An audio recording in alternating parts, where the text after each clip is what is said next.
நம்ம என்ன செய்ய போகிறோம்னா காரா மீன் தேங்காய் பால் குழம்பு தான் பண்ண போகிறோம். இது காரா மீனை நல்லா க்ளீன் பண்ணிவிட்டு மஞ்சள் தூளும் உப்பும் போட்டு நல்லா க்ளீன் பண்ணி எடுத்து வச்சுருக்கேன்.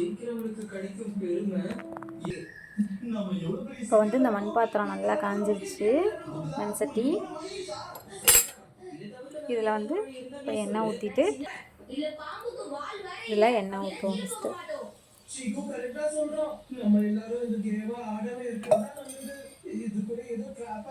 இனிமே சட்டி நல்லா மண் பாத்திரம் வந்து கொஞ்சம் ஹீட் ஆகும், கொஞ்சம் லேட் ஆகும்.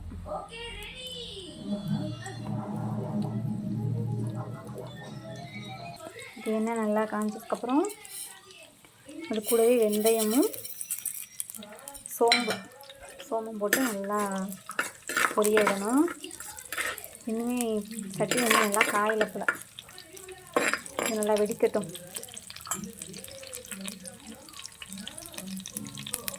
நல்லா பொரிஞ்சு வரணும்.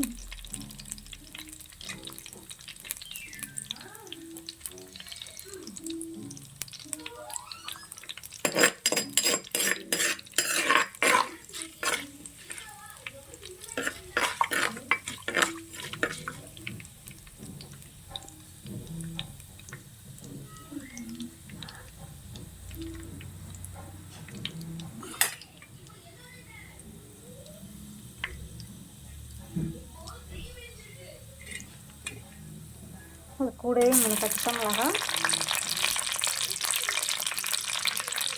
சின்ன வெங்காயம் நல்லா குட்டி குட்டியாக கட் பண்ணி வச்சுருக்கேன்.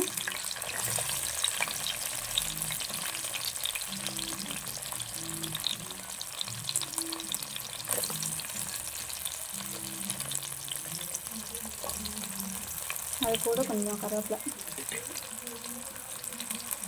கருவேப்பிலையும் மல்லியிலையும் கட் பண்ணி வச்சுருக்கேன். மல்லியில் கூட நம்ம ஃபைனலாக போட்டுக்கலாம்.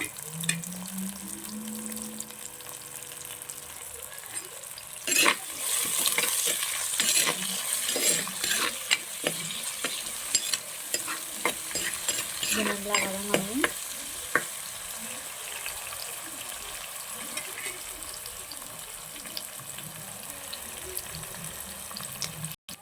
இது கூடவே கொஞ்சம் பூண்டு தட்டி வச்சுருக்கேன். இது கொஞ்சம் ரசம் மாதிரி தானே நம்ம பண்ண போகிறோம். மிளகு பூண்டெல்லாம் சேர்த்து கொஞ்சம் இதில் தட்டி போட்டோம்னா இன்னும் வாசமாக இருக்கும் குழம்பு.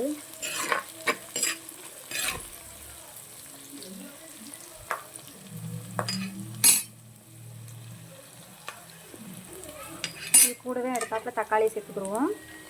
தக்காளி கொஞ்சம் அதிகமாகவே கட் பண்ணி வச்சுக்கிடுவோம். ஏன்னா நம்ம இதில் வந்து புளி சேர்க்க மாட்டோம். அதனால் சின்ன தக்காளியாக இருந்தால் ஒரு 4 தக்காளி கூட ஆட் பண்ணிக்கலாம். பெருசுங்கிறதுனால நான் 2 தான் கட் பண்ணேன். நல்லா வதங்கட்டும்.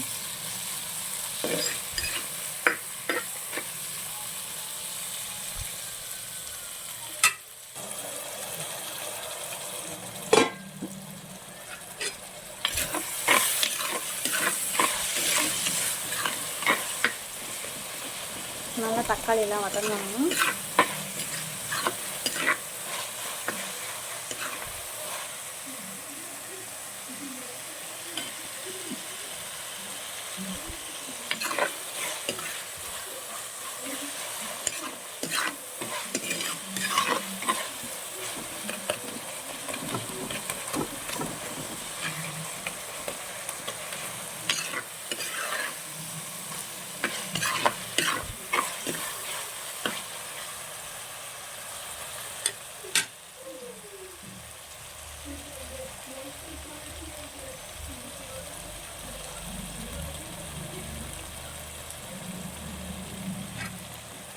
வதங்கிடுச்சு.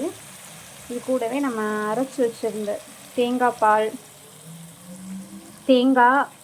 இது கூடவே பூண்டு கொஞ்சம் இதில் போட்டு வதக்கியிருப்போம் மாதத்துக்கு. இதுலேயும் கொஞ்சம் பூண்டு, மிளகு, சீரகம், சோம்பு இதெல்லாம் போட்டு நல்லா பேஸ்ட் பண்ணி எடுத்து வச்சுருக்கேன். இதை வந்து இது கூடவே ஊற்றிடணும்.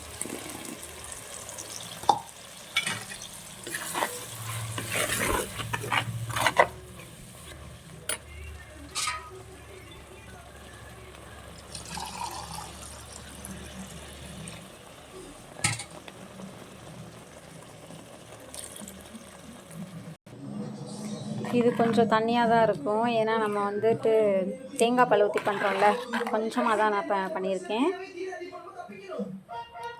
இது கூடவே தேவையான அளவு உப்பு சேர்த்துக்கணும்.